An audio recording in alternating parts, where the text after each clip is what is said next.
Huzzah and well met to my masters of coin and any of you who might want to hoard all of your items. And I am happy to be back after 3 weeks. I appreciate all of your well wishes while I was unwell last weekend and the weekend before. I appreciate your patience. Um, I do want to say that one of you viewers asked me for a specific minecart loader, and I do have to admit that I am entirely stumped. Um, you can see their comments on my smart minecart loaders video. Mr. Ron Lawrence, I believe it was, asked for a minecart loader that was quite capable of loading at minecart with hopper speed, able to send the cart if there was nothing more to load into the cart so that it was able to go with partial stacks. And there was one other thing as well. And like I said, I am stumped. I have not been able to make something that works consistently. I have not been able to figure any of that out. I am not giving up. But as of right now, I have nothing for you. And I am just stumped. So you can look at the comments, and if you have some form of help for any of that, I would greatly appreciate it. But for now, that one is going on the back burner, and I would still like to work on it, but as of right now, I don't have a video to make, and I've made very little progress on something like that. So let's get into what we're working on today. You might recognize that one half of this device we're looking at is the same as this device here. We're going to talk about ways to take our Shulker Box Loaders and turn them into one singular device that automatically sorts into them or automatically crafts into them with the crafter. So, the first device, if you've not seen my videos, is just this comparator reading a signal from this Shulker box. And when the Shulker box is loaded, the signal the comparator gets from behind is enough to overcome the signal it gets from the side. Just powered by this lever, this redstone dust is powering our comparator from the side, and when the Shulker box is 100% full, then it will send the signal forward into this concrete block, powering this dust, powering this block, and then powering our piston. Secondarily, that will depower this torch, which, when the shulker box is removed by the piston breaking it, will shut all of this signal off and allow the torch to come back on, which will activate both our dispenser here and our crafter back here that is making shulker boxes for us. So what we're doing is taking the hopper that loads the shulker box. You can see it right here. This is the same hopper in the same build. We place another hopper over top of it, and currently we can see that it is allowing singular pieces of netherite scrap through. You can't tell as easily from this hopper, but we can look inside of this shulker box and see it being loaded, and it's almost done. But what's happening here is this comparator is checking inside this hopper, and it sends forth a signal through the redstone dust. And that signal is just less than the signal that this comparator is receiving from this crafter.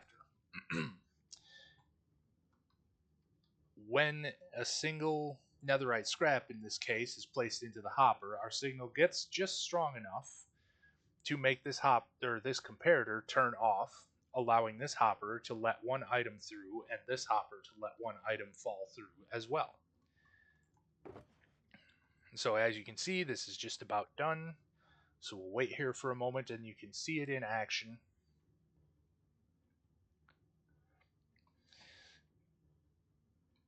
Now you're probably not going to have a netherite scrap farm, but here we are with a fully loaded shulker box. as you can see, I had some testing issues earlier, so we have a ton of partially loaded boxes in here. And it took me a long time to figure out I had forgotten to put this lever on the side of this block and power this dust. So any amount of signal that this comparator was detecting, which is one single item in the shulker box, was enough for this comparator to activate the whole thing. So if I placed a shulker box here and one item went inside, it activated the circuit just like I had pushed the button. So that's a fairly easy one to figure out. Let's talk about having a crafter in place of that hopper. And we can use a crafter pointed directly into the shulker box to make either a compactor or an expander. So if you, say, wanted to take all of your iron and turn it into nuggets, well, let's just do one. And then fill up shulker boxes with iron nuggets, you're welcome to do so. Or you could take all of your iron nuggets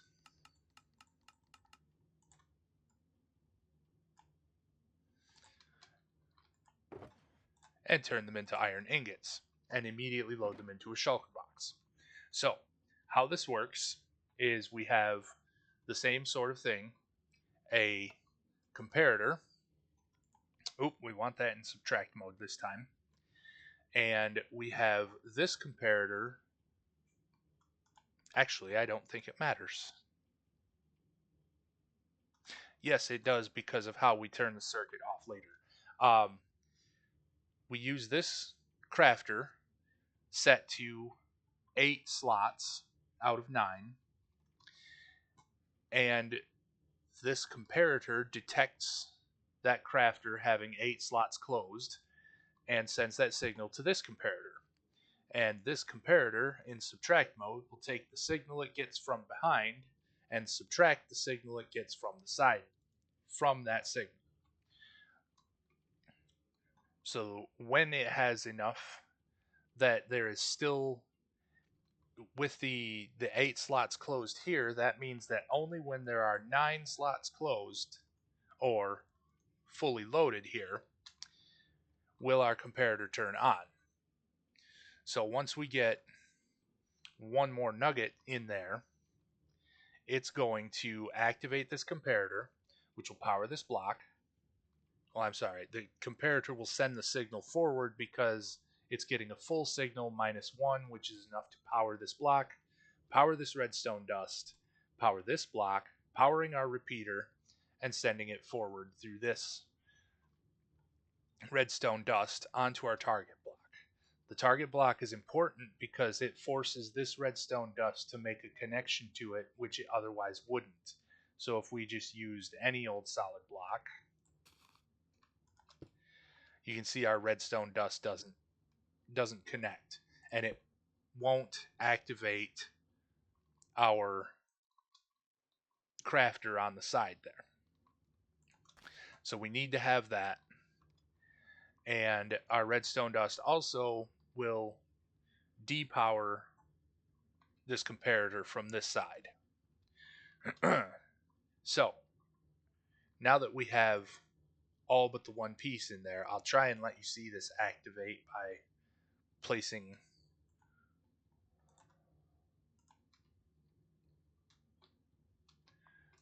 one bit in there, and now you can see our iron ingot was placed inside. Now, if you're doing that just in the singular, it's fine, but I would suggest that you have a great big delay on that repeater because, or I'm sorry, when you're compacting them down, you're making nuggets into ingots, it's fine to have no delay there. If, on the other hand, you're going to use this to turn ingots into nuggets, I would suggest that you have a delay here simply because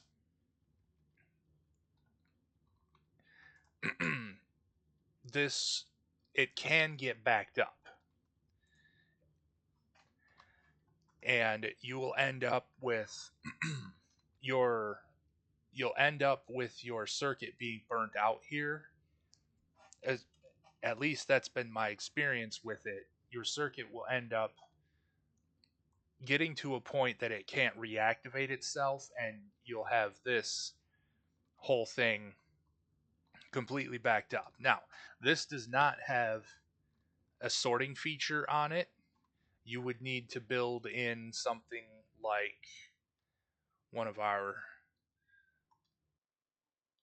sorters or filters from right here.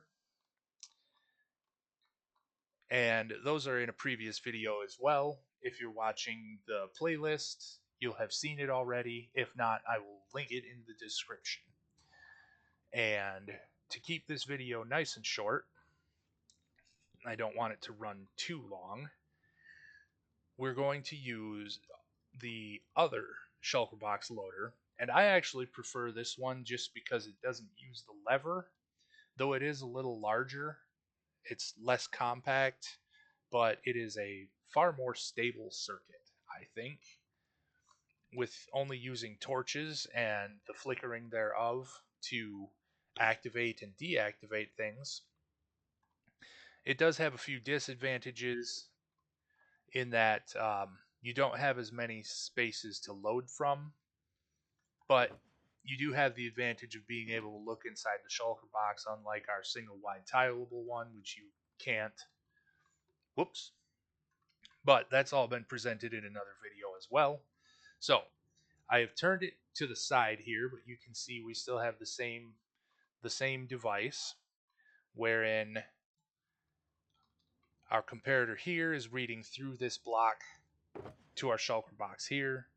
When it gets full enough, or when it gets completely full, it will activate this redstone dust, which will deactivate this torch and deactivate this redstone dust, depowering this block, allowing this torch to turn on, powering this block, and depowering this torch, which will depower this redstone dust as well, which is doing, as we've talked about before, using the signal strength from the side to maintain until this shulker box is full, because our comparator will need the full signal strength of a full shulker box to overcome the signal strength it's getting from the side.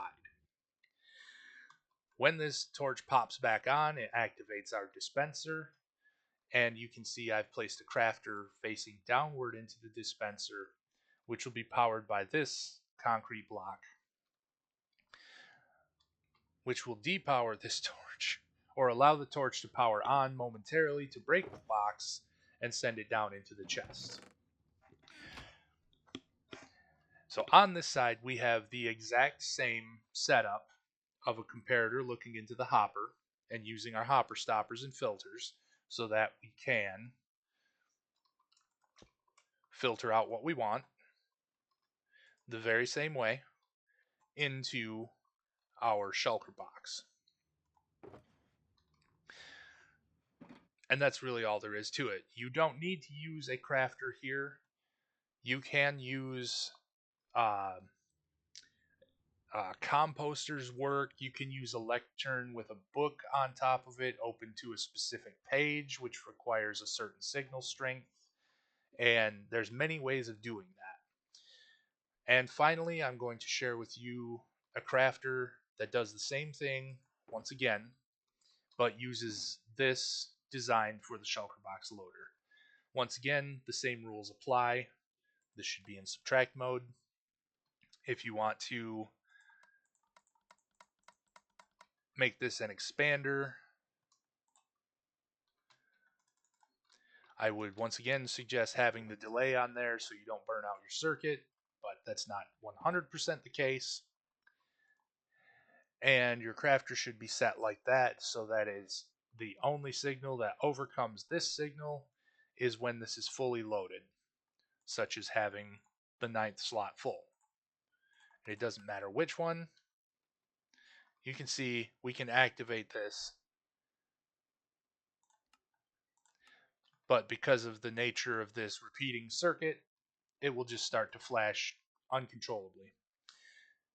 Or I guess incessantly would be a better word for that, as it will never consider itself empty or the signal less than what it's getting from the side. So that's really all I have for you this time around. I'm still tinkering with golems. They are a lot of fun. I've been excited to have those with us.